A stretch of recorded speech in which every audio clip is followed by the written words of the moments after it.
So, hello and welcome. It's unfortunately quite a dull day again here today, so I'm having to use the lighting I've got. As you can see, I've got my little A6 piece of paper, the last of the 4 that we cut up as part of our practice.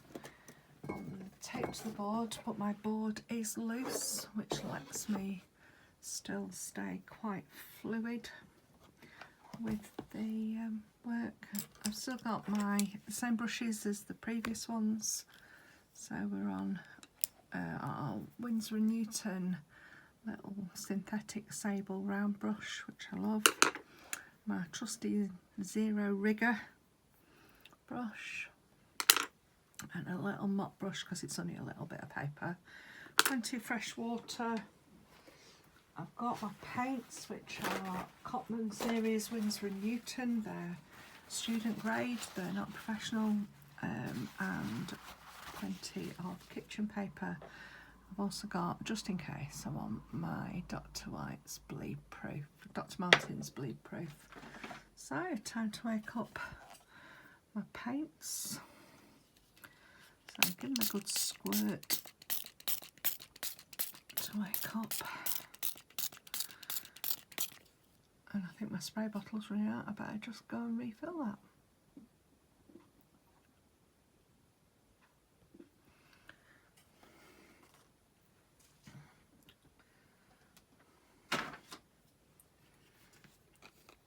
So I'm just refilling my spray bottle.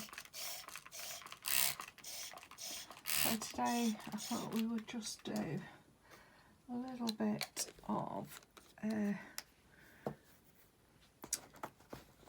a beachy sort of scene. So round about a third of the way up, drop in, whoops, I don't see a horizon line in.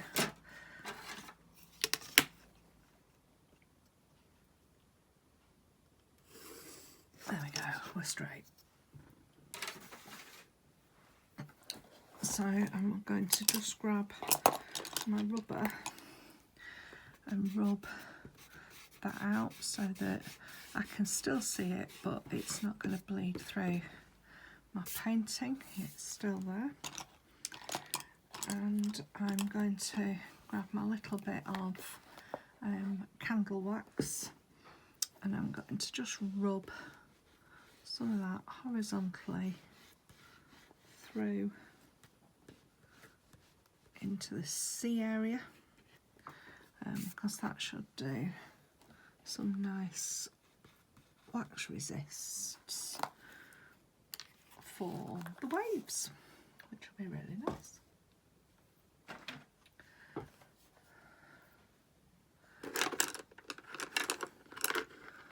So I'm just going to take a little bit of cerulean blue and a little bit of ultramarine, and I'm just going to knock that back with a little bit of red. So red light just takes the blueness off. So this is dry, so I'm just going to drop in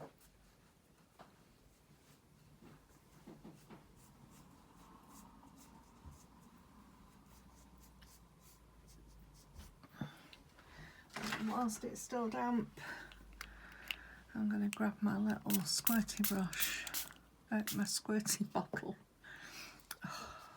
and then I'm just going to meet that horizon.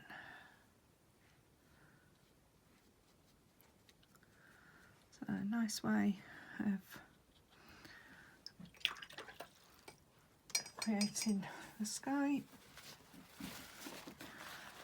Wash your brush, take the brush off, and then just lift off some clouds. Different way of doing it, wet your brush, lift off some clouds, wash your brush, take the excess off, and then just lift off the clouds. Doesn't get it back to white, but it does soften up some of these hard edges and make nice cloud shapes. Don't worry about your brush, it'll be fine.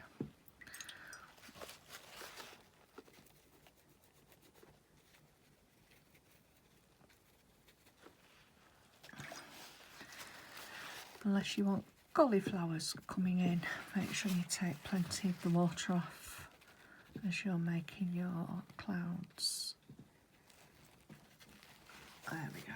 So we've got a horizon line, we've got some clouds in the air.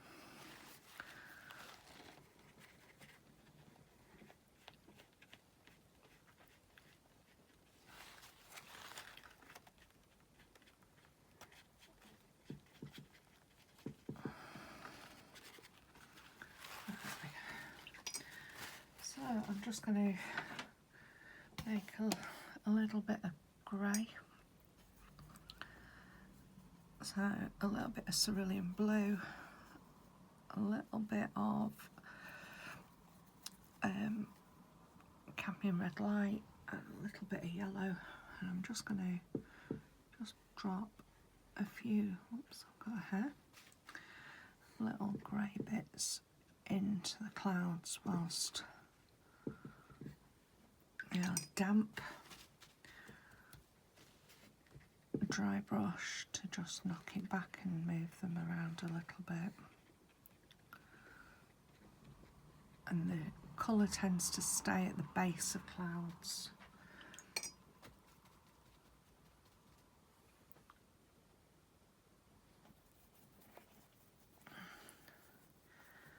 I've just added a tiny touch of alizarin crimson.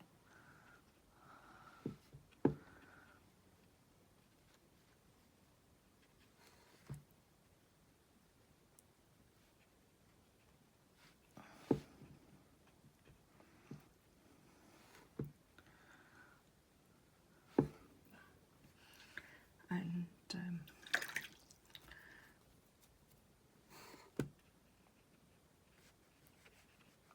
I think for me, I'm going to leave that to dry, which is really nice.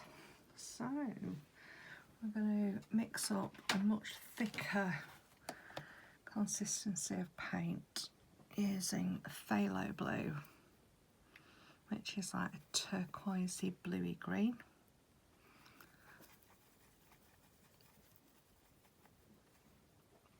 And a little bit of ultramarine, because that's what the colour of the sky is. Again, if you don't want it quite as bright as that, you can add some turquoise just to dull it down a little bit. But it needs to be quite 50-50 paint to water, because otherwise when you touch the edge of this sky, even though it's drying, it will go up into the sky. The thicker paint should stay where it is, and also you want it more prominent than your sky. So normally you would either have your sky prominent and your land lighter, or vice versa, so they're not arguing with each other. We're just going to use this along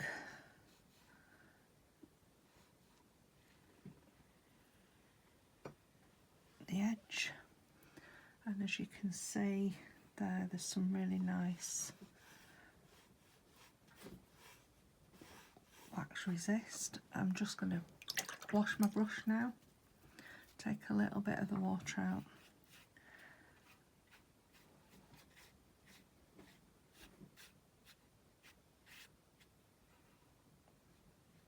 I want that line fairly straight,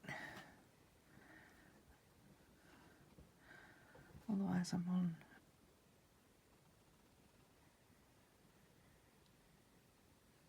some land there.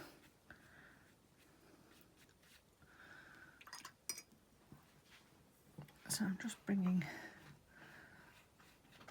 the wash forward, and as you can see that's quite wet, but it's a nice feel of the water, and it's a nice way of doing it with this little bit of wax resist. So I'm just going to drop in a little bit of emerald green into the mix. So I've made a greener blue, or a more turquoisey blue, and I'm just going to run that through.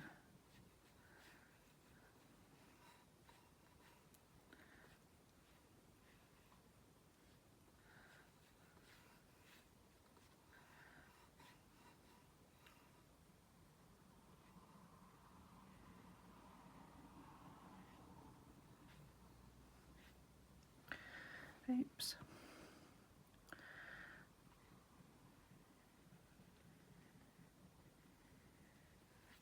There we go. So I've got a really nice mixture of blues and greeny blues on the what's quite tropical.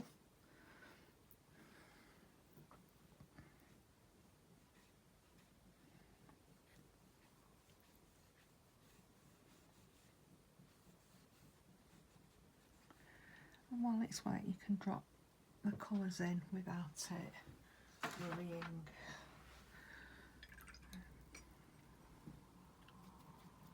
With it. So I'm going to mix up a bit of a beachy colour.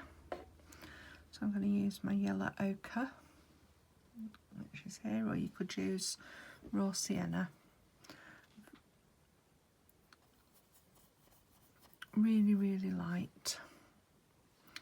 Lots of clean water in there, and I'm just going to add some Chinese white to make it more opaque. Chinese white is opaque. I'm just going to add a little touch of that cadmium red light just to warm it up a little bit.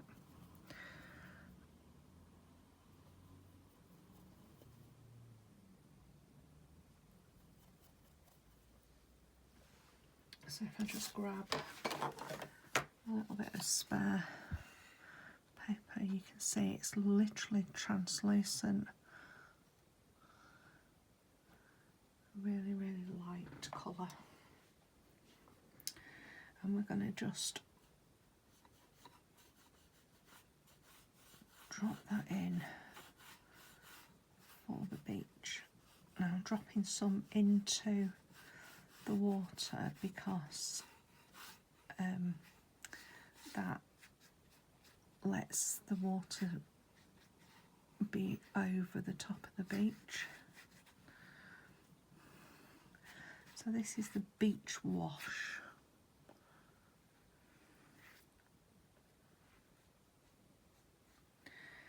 And then I'm just going to get a little bit of raw umber, which is like a really light brown.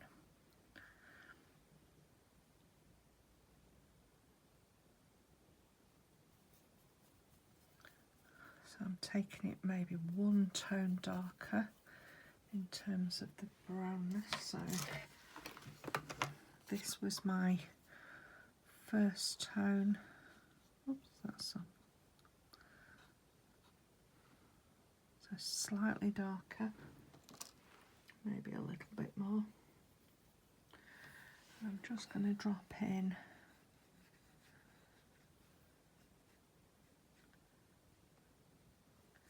a little bit of interest onto the beach.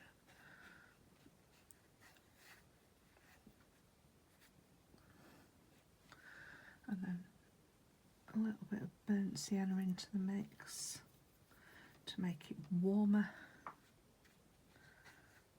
at the front.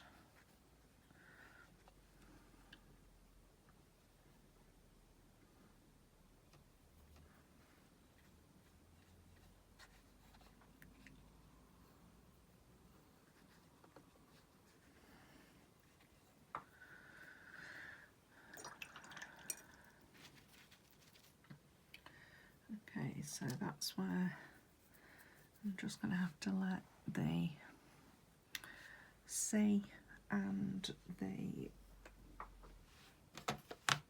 sand dry. Just whilst it's doing that, I'm just going to drop a little bit more of my Bleed-Proof Dr. Martens into it, just to make a few more waves. The waves tend to be more prominent towards the front.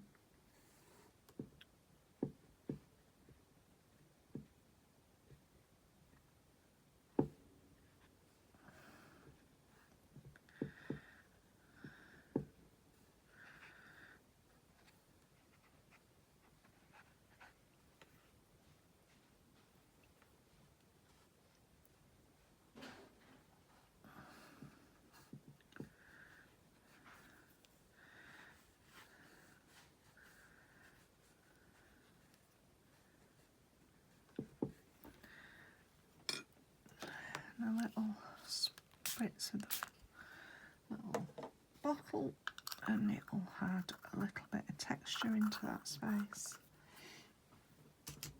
and also soften some of those waves off a little bit.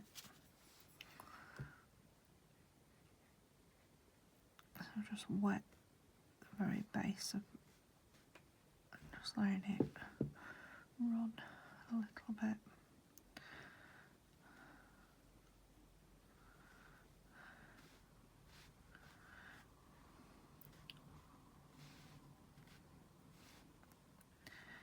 You are not painting perfect waves, you're just painting the impression of them.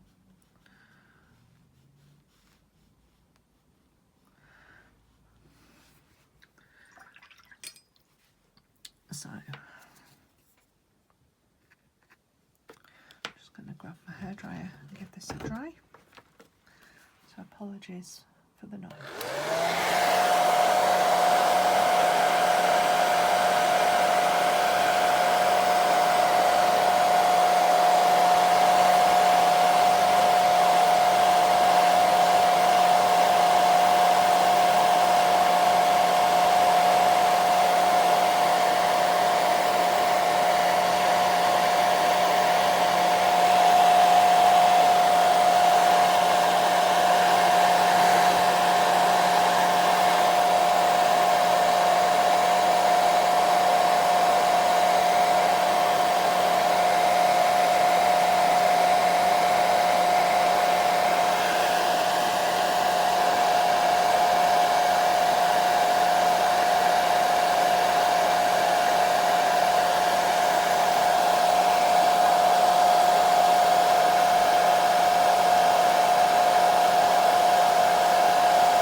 So, oops, sorry, just put the hairdryer on the cord.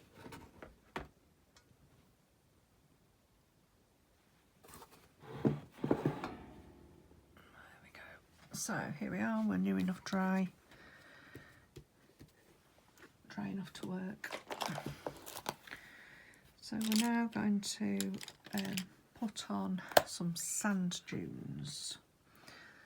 So I quite often don't draw this, but just to help people, so I'm going to do an asymmetrical sand dune look, and quite often I do a gap in between, but this time I'm going to run the sand dunes across the front to create a bit of a frame, and I'm going to probably bring the grass over this part because I think that's not quite horizontal.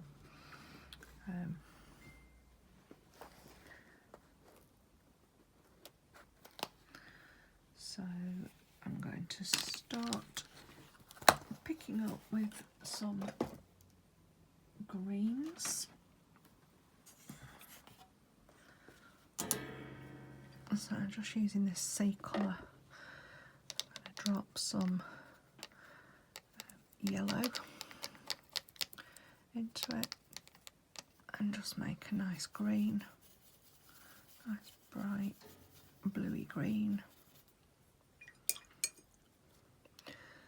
So I'm just using my number 4 round brush for this.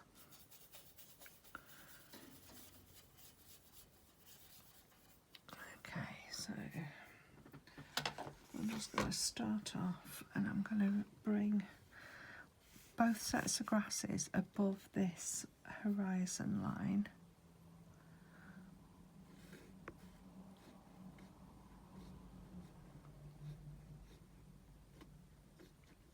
And remember, these are just the first set of grasses. They are not the entire thing. We're just putting out an idea of what's where on the sand dunes.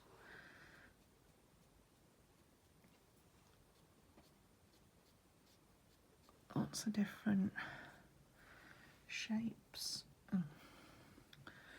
strokes.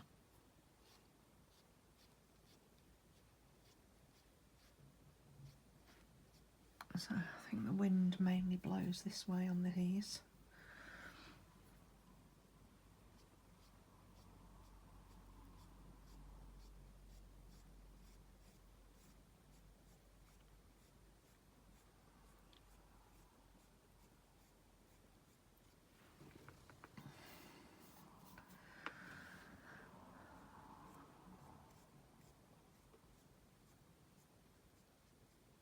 It's a really good way of practicing your brush control as well. Oops. So you've got a nice asymmetrical look through the sand dunes, and we're going to build up those greens now. So I'm now adding a little bit of sap green into there to get a different green. Another staying fairly light.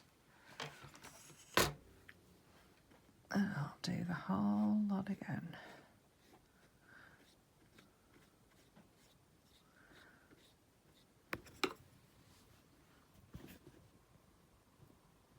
I keep bashing the camera, I'm sorry folks.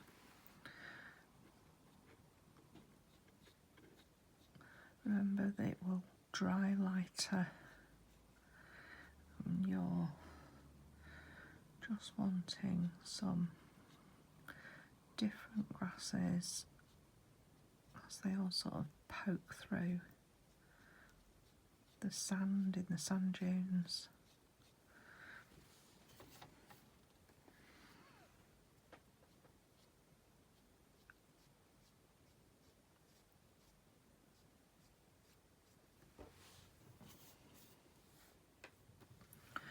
Plenty of paint on your brush and just do grass shapes.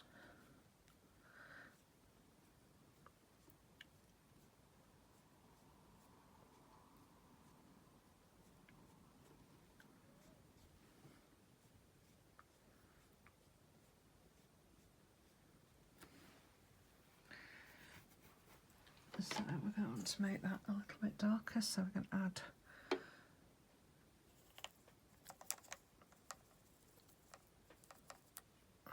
add some hooker's green into there, which is not a nice colour by itself, but if you add some ultramarine into it, get a nice darker bluier green.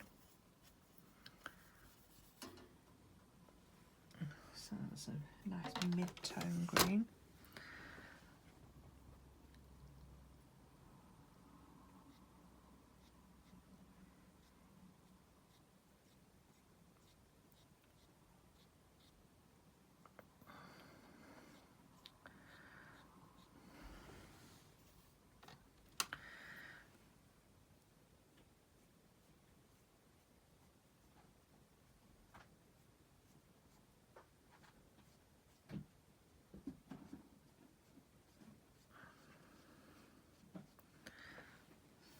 building up your clumps of grasses, and then I'm going to swap onto my rigger brush, trusty little 0 rigger brush, plenty of paint on, and it makes some nice finer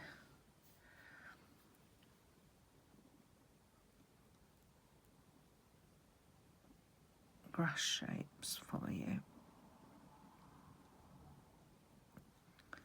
You can do it with any thin brush.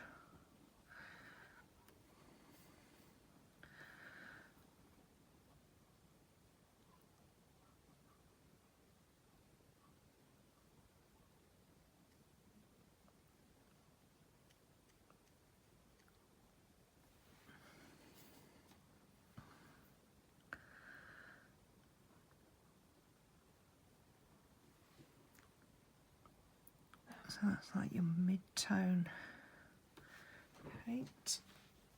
So now we want a darker tone of green, so I'm going to add some indigo into it.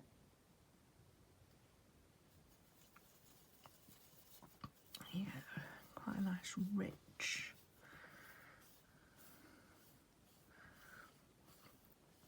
Adding colours in keeps your colour harmony. Yeah, so that's quite a nice rich greeny turquoisey blue colour.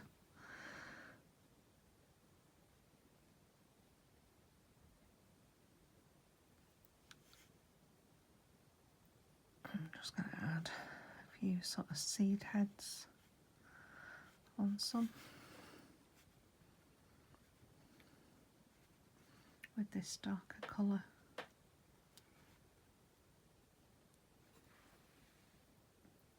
With a few more expressive marks.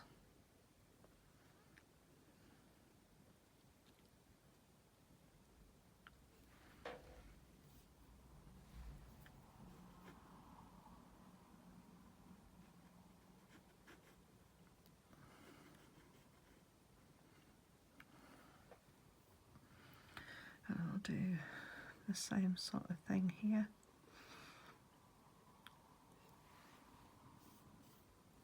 The same sort of colours.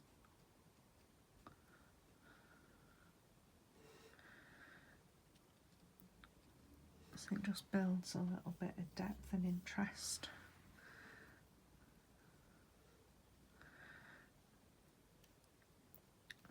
Just building up those darks.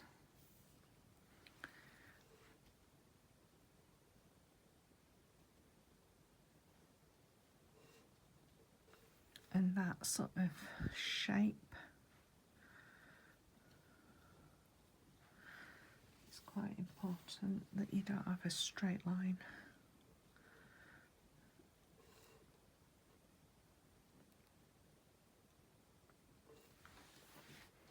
So now we need to mix up a purpley bluey colour for the shadows. So I'm just using a bit of ultramarine, and I'm going to drop in some cadmium red into this.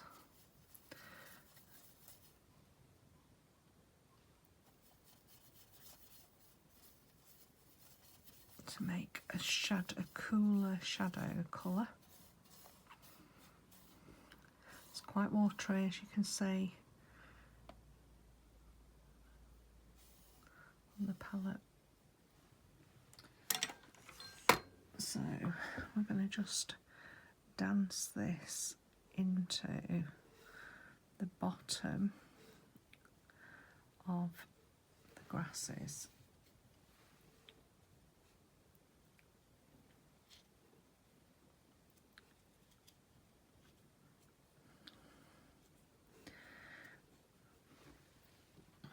So I'm imagining that the light's pushing the shadows this way with a little bit of shadow movement from the grasses.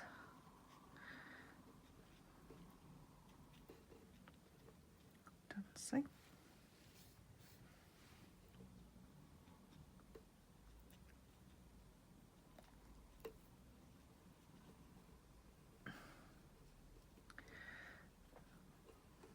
Don't be frightened of the shadows, because the shadows are what will make this scene.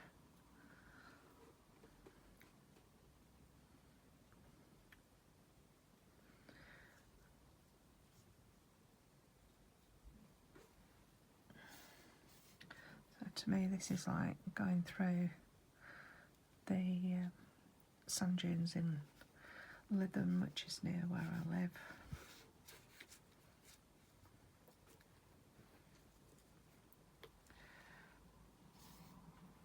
I'm just going to drop in some more shadow grasses into that area and into here. Okay, so the last bit that I want to do is to put a shadow colour into that grass. So on top of that shadow colour, I've just added some yellow ochre,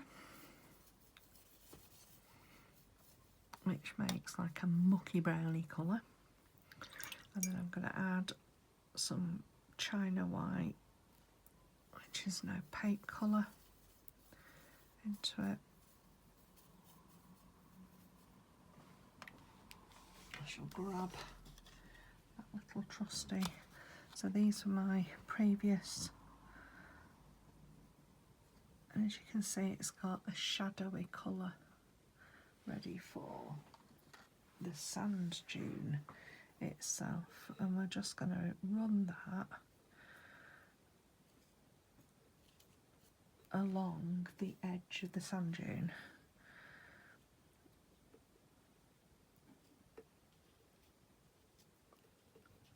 For the texture of the sand, really.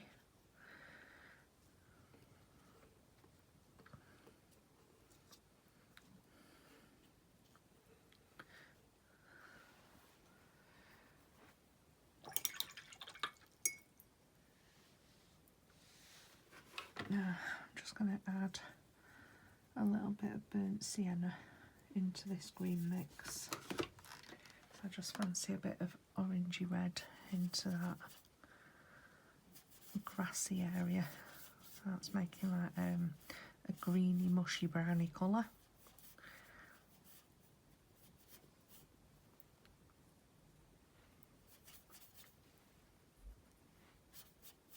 Just wanting a little bit of warmth into those grasses.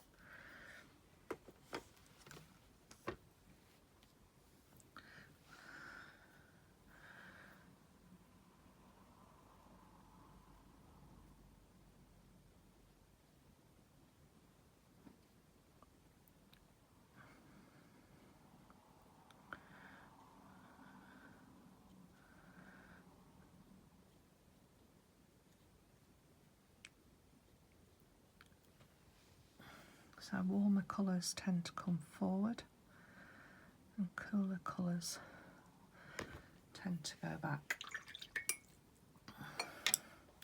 So that is a very, very simple but effective little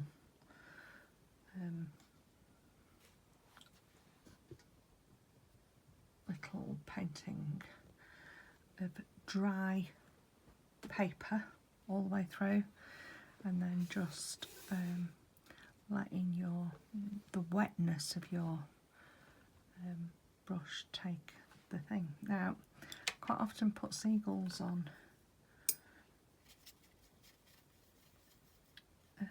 these sorts of paintings, but you can also do little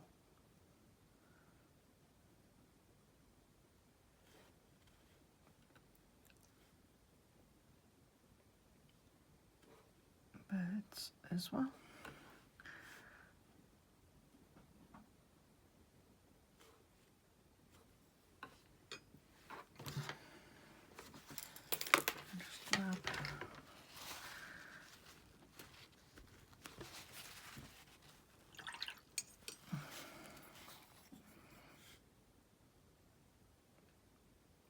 Just going to lighten that way.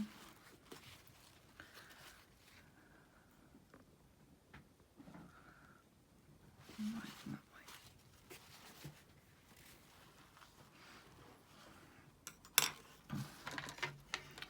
I think they're pigeons.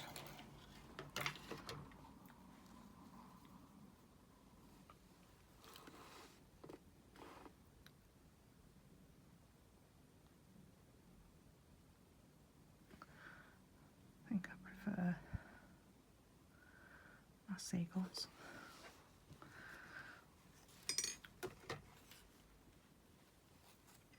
If you don't like them, you just take a wet brush, give them a scrub, lift with you.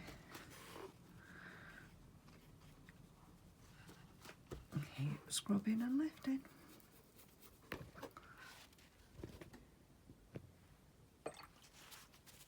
Scrubbing and lifting.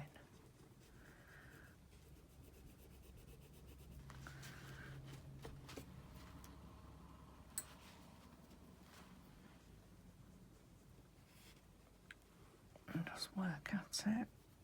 We did this on the others. Work at it, work at it, work at it. Scrub and lift, scrub and lift. There they are, they're going. Not too much water on your brush. Scrub and lift.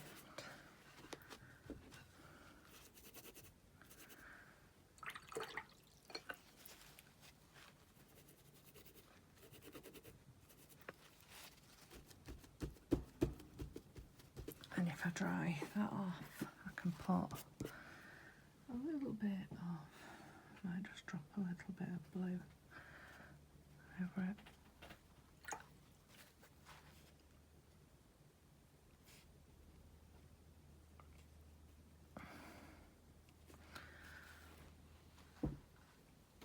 Dry it off and I'll put a seagull over it.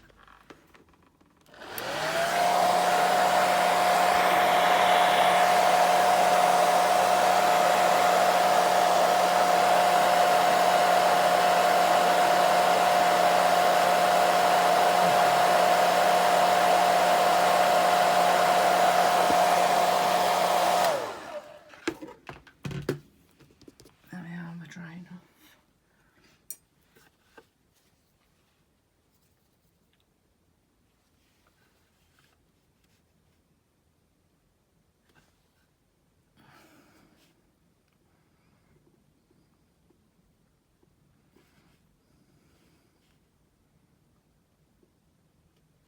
There we go. Much prefer my seagulls, I think. Just adding a little bit of dark into the base of some of these grasses.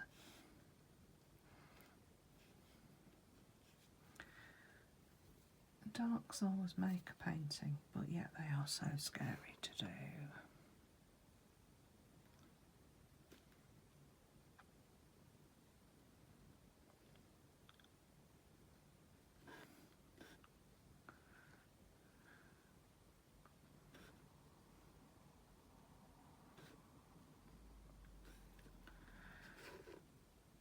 And I always sign my name with a pen, but some people sign with a paintbrush. But I'm going to call that a day.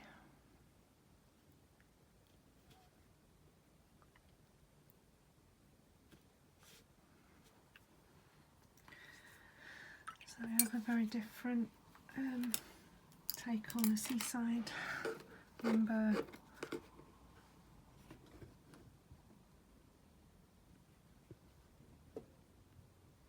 Take your tape away from the paper. Always peel your tape away from the paper.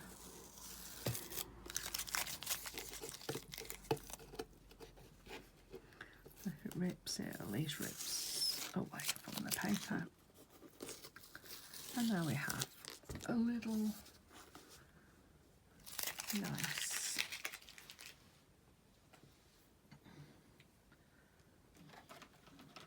beachy scene. sewing style. And as always, please like and subscribe and comment and do all of that. If you're after any of these paintings, they're available on my Folksy shop. I hope you've enjoyed it, and I hope you've had a relaxing time playing with the little videos of these little A6 things. Right, I need a rest. See you later.